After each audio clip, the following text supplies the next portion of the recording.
Assalamualaikum warahmatullahi wabarakatuh, and welcome to our presentation video ADS514 Introduction to Public Policy.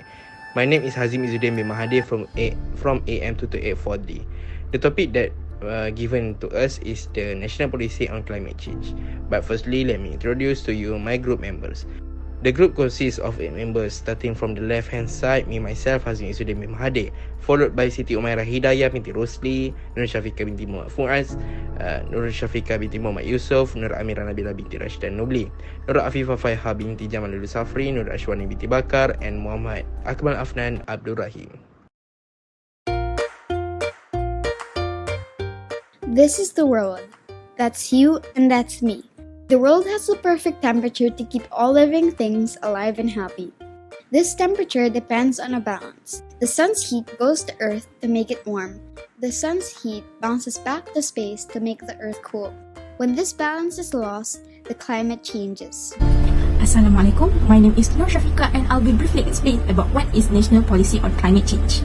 The National Policy on Climate Change was established in 2009 to reduce the adverse effect of climate change by making it more widely accepted, providing appropriate policies, and bolstering relevant organizations. The climate change was formally introduced by the government 10 years later. Some delays resulted from the change in government, but the Ministry of Environment and Water assured the public in late 2020 that the act was still under review. To better coordinate and maximize the efficiency of climate change action, the government of Malaysia stated in September 2021 that the climate change legislation would be drafted as part of the 12th Malaysia Plan. The Ministry of Environment and Water recently stated that it is currently drafting the National Climate Change Legal Framework, which will lay the groundwork for a Climate Change Act that is anticipated to go into effect in 2024. Over the past 10 to 15 years, Malaysia has seen climate change emerge as an increasingly prominent and important policy issue, which received the unwavering support of each succeeding Malaysia government. Next, I'll be explaining some of the problems caused by climate change. All of the research are cited from World Bank and Asian Development Bank's 2021 publication Climate Risk Country Profile, Malaysia, and the United Nations 2021 publication Disaster Risk Reduction in Malaysia. The first issue is temperature rises. According to the data, Peninsular Malaysia, Sabah and Sarawak experienced surface mean temperature rises from 0.14 to 0.25 degrees Celsius per decade between 1970 to 2013, while surface maximum temperature grew by 0.17 to 0.22 degrees Celsius per decade. During the same period, the frequency and severity of heat wave are expected to drastically rise as a result of the changing environment. Next is precipitation and flooding. According to a research made in 2015 regarding rainfall trend in Peninsular Malaysia East Coast from 1970 to 2010 had found a huge difference as it shows increasing trend yearly rainfall as well as during the monsoon season. Also, it noticed an increase in the number of days with significant rainfall.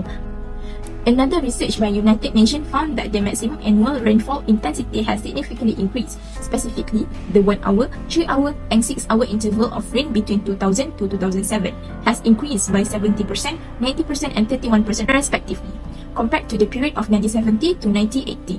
Malaysia now is prone to flooding due to the recent increase of flood frequency and severity. The research conducted by the United Nations also discovered that approximately 5 million people living in 29,800 square kilometers of territory are affected by flood every year.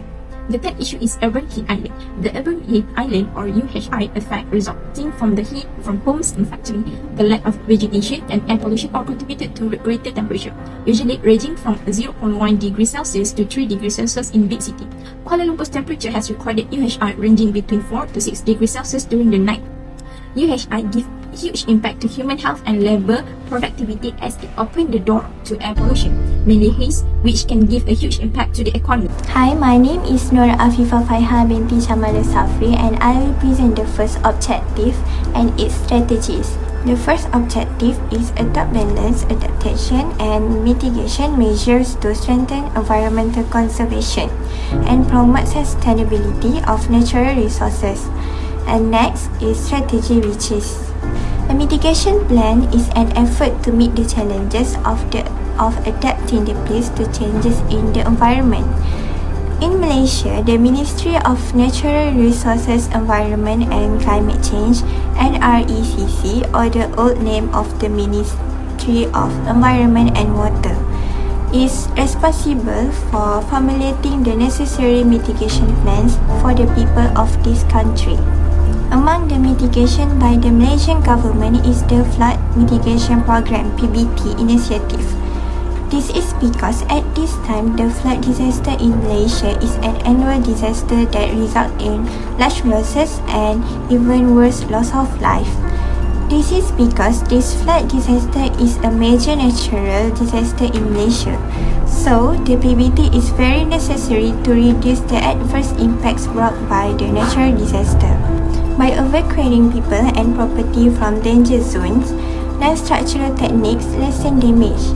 Evidence of the commitment of the Government of Malaysia through this PBT is the process of rationing the PBT in the main areas of flooding, such as in Sungai Johor, Kota Tinggi, Segamat and others, with an allocation of 600 million. The second objective is consolidate the energy policy incorporating management practices that enhance renewable energy and energy efficiency. Renewable energy comes from natural sources that replace themselves more quickly than they are used up. The Government of Malaysia through the Ministry of Transport is deeply committed to effort to convert fuel into renewable energy sources. One of the Ministry of Transport's initiative is to convert the fuel used by public transport into renewable energy sources. The program is the Express Rail Link Renewable Energy Program. The program began with the installation of solar panels above the Bandar Tasik Selatan and Salat Tinggi stations. This initiative not only reduced the risk of increased carbon gas in the air, but also reduced operating costs by RM140,000 per year. Hi, my name is ASHWANI. I will present the next objective and strategies. The second objective is integration of responses into national policies, plan and program to strengthen the resilience of development from rising and potential impact of climate change. The first strategy for this objective is to institutionalize measures to integrate cross-cutting issues in policies, plan, program and project in order to increase resilience to climate change. The Ministry of Energy and Natural Resources, which is KESA, and the Ministry of Environment and Water is responsible for implementing initiatives to address the impact of climate change will be separate. These two ministries have been merged with all department and agency in them as an institution or government body, namely the Ministry of Natural Resources, Environment and Climate Change, which is NRECC, after the 50th general election in November 2022. This restructuring not only leads to saving in the operational costs of government ministry, but it also an excellent step to integrate all measures or policy that will be made by the government. Second strategy is support climate resilient development and investment, including industrial development in pursuit of sustainable socio-economic growth. Boost investment in a country based on green technology. The Government of Malaysia launched the Scheme Pembiayaan Teknologi Hijau or Green Technology Financing Scheme (GTFS). The GTFS is a specific funding program that the government established to help in the advancement of green technology in Malaysia. It is to provide financing to companies or individuals who are looking to invest in green technology projects. The scheme aim to encourage the growth of green technology and support the transition to a low-carbon economy. Next, increase awareness and community participation to promote behavioral responses to climate change. Selangor State Government has organised the Earth Hour 2022 campaign in line with the National Climate Change Policy, which aims to raise awareness of climate change in Malaysia. This program is carried out by turning off all electric lighting, like in the premises of government, housing, and other whose not function are not important. Next, the third objective of national policy on climate change is strengthening of institutional and implementation capacity to better harness opportunity to reduce negative impact of climate change. This strategy implemented to achieve the objective are facilitate the harmonization of existing policies to address climate change adaptation and mitigation in a balanced manner. For example, policy coordination should be coordinated at the state and federal level. From the state level, for example, the Penang Climate Adaptation Plan.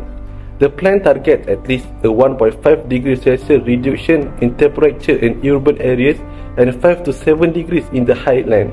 At the federal level, the mitigation policies involved are those of the National Disaster Management Agency, NADMA, and the Disaster Management Committee. NADMA is an emergency management agency of the Malaysian government and functions as a coordinator for government agency involved in disaster enforcement. The Disaster Management Committee has an important function in carrying out rescue work and the delivery of aid at disaster location. The next strategy are improve collaboration through efficient communication and coordination among all stakeholders for effective implementation of climate change responses. The initiative taken to coordinate all government plans or policies related to climate change is with the meeting of Minister of Environment and Members Meeting Council of State Government responsible for the environment, MESCO. The coordination in this meeting is significant as the federal government want to achieve a carbon-free country by 2050 and it need to be worked out with the state government. Therefore, no state government will miss any information related to the government policy and plans on climate change in Malaysia. Now we are facing again, I will evaluate whether the first problem occur have been solved or not. Temperature rise is the difference between the average temperature of the transformer windings and the ambient temperature. There are many causes that have been led to the temperature rise as stated in this slide. I said that the problem have been solved. Even not all have been solved. How can I say like that? Because based on the statistic, the average temperature is 26.9, which is normal in our state. Which in 2008, the average temperature is 26.7, drop 0.01 degrees Celsius and increase until 2010, which is 27.4 degrees Celsius. But after the policy introduced, even it increased in average by year by year, the temperature rise had been improved. So we think that the problem solved, but still need improvement. Next, precipitation and flood. Every year, our state face this problem. The rainfall caused the flood and landslide all over the country. The landslide that very worst is last year, which is in Batakali Genting Highland. There are 94 victims, and in the numbers, 31 people died. Flood also a big problem. Based on the statistic, the number of flood has been decreased year by year, but the number of victims still big, above 190,000. I think this problem have been slightly solved and can be improved time by time. Policy evaluation for urban heat island. Urban heat island occur when cities replace natural land cover with a dense concentration of pavement, buildings, and other surfaces that absorb and retain heat. This is said to be so because of the progress of the industrial sector or the tourism sector in a certain place. So, trees will be cut down to be used as industrial or tourism areas. In fact, the occurrence of heat islands is due to the fact that there are many buildings that have been built. So, the decrease in trees will cause urban heat island. According to the annual report released by the Malaysian Department of Statistics in Kuala Lumpur, in 1997 was 300 Kelvin and the rise up in 2005 was 315 Kelvin, then went up in 2013 was 335 Kelvin. According to the UNDP Human Development Report 2007/2008 entitled Fighting Climate Change, Malaysia ranked second in global carbon emission level. Major sources of this carbon emission are the power sector, which are oil and gas, land transportation, and palm oil processing plants. It shows that our air is unhealthy. Yeah. For the last time, I will explain again about the objective first achieved or not. I can say that the first objective is strength, because the number of victims throughout all the problem, flood, landslide, temperature rise has been decreased. We cannot say that the policy failed just because there were still undesirable events, but if there was a reduction, the policy could be said to have achieved a little. However, they should need improvement all over the time. That's all from me. Thank you. Thank you, HAZEEM. Now I will continue with the next evaluation. So based on the second objective, the Ministry of Natural Resources, Environment and Climate Change and RCC will establish a close relationship with the state government to ensure that development activities can be balanced with the needs of environmental conservation to achieve the country's sustainability agenda. empowering low-carbon city initiative that contribute significantly to reducing the effects of climate change in the country. So previously, human activities such as urban burning, industrial, electricity generations and transportation also caused global warming to increase. However, Malaysia has managed to reduce 40% of greenhouse gases and need to remain committed and progressive in addressing climate change to achieve the net zero GHG emissions as early as 2050. So Malaysia aims to reduce its GHG emissions by 40% from 187 million tons in 2006 to 112 million tons by 2020. But based on statistics in 2019, Malaysia has released a GHG of 236 million tons in 2006. Carbon dioxide per capita was at 7.2 tons, but it increased to 7.4 tons in 2019.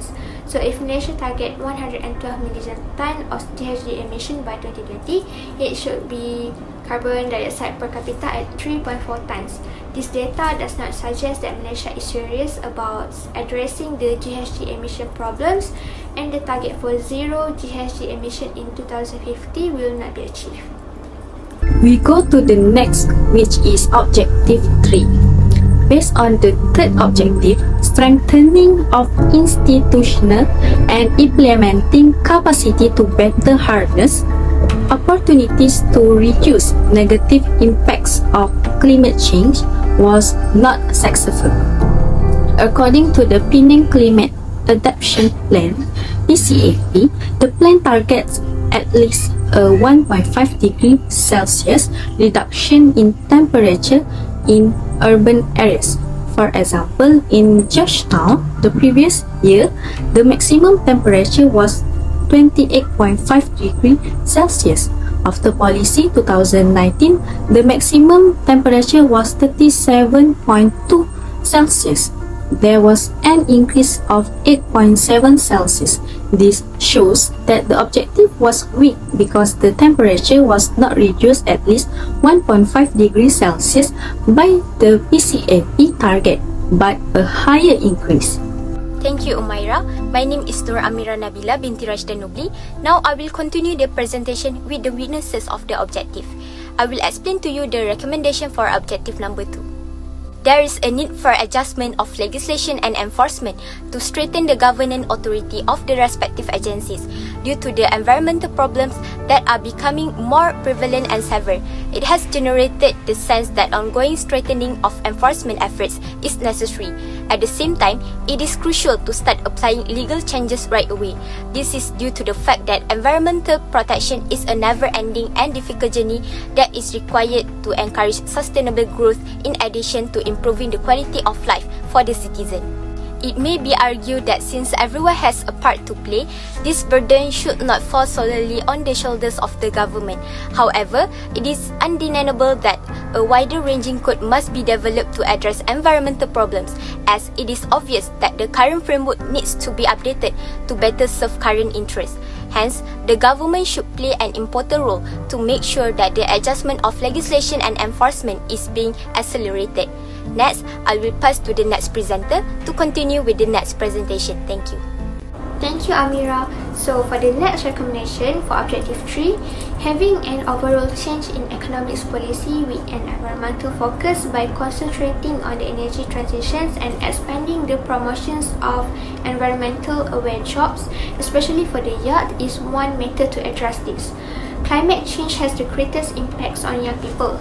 Today's teenagers are good at using social media to attract more attention from outside agencies and get support to make environmental program better.